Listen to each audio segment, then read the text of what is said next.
Okay, yesterday I told you about the 3 paid tools that I use on a daily basis that I cannot live without. And so today I'm going to give you a breakdown of the first app, why I use it every day, and why I can't live without it. Hey, what's going on everyone? My name is Brad Poria. I'm a content strategist and I help small businesses just like yours figure out what their content strategy should be and how to implement it, whether it's by hiring a pro like myself or through DIY tools that I can set you up with. So if you like this kind of video, then be sure to hit subscribe so you can get notified for more videos just like this in the future.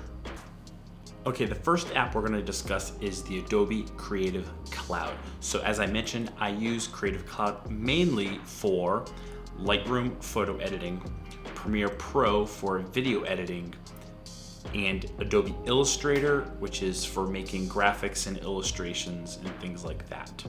There are other things I use like Photoshop from time to time, and InDesign if I need to make up some brochures. Now, Premiere Pro I probably use more than anything else. In fact, it's what I use to edit the video that you're watching right now. However, they all come with their own price tag of anywhere from $9 to $20 a piece, or you can get the entire creative suite for $50 per month. That seems like a lot. What you might want to consider doing is getting some of their light apps. So they pretty much, each of the apps I'm talking about here, they all have a light component to it. For instance, Premiere Pro has a smaller version called Premiere Rush, which is only $10 a month. It's a very, very easy video editor that works on your iPhone, your Android device, or your Mac or your Windows laptop. So it really doesn't matter what device you own. Premiere Rush pretty much works on that. And it's a much, much easier beginner's kind of video editing app. So you can make videos very similar to the one you're watching here.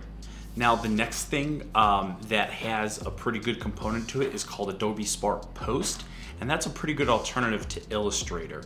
So Adobe Spark Post will allow you to make graphics with pictures or just even some light animation to it. It's really designed to make social media images, but you can use it to make a variety of other types of images as well. It's sort of like a pretty good Canva alternative with more powerful editing tools.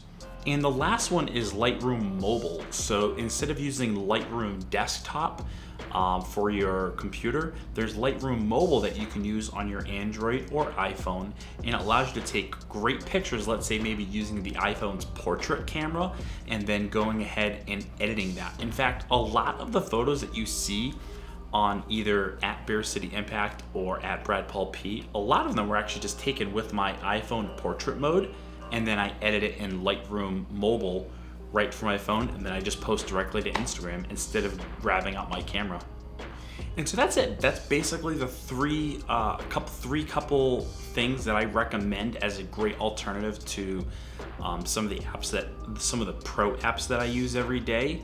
But let me know in the comments if you use any of the Adobe apps, maybe it's Spark Post, or maybe you already use Lightroom. Let me know what you use and why you like using it. And if you liked this video, go ahead and make sure you click on the like button and please subscribe so you can see the other 2 apps in depth for an explanation such as Ecamm Live and Active Campaign.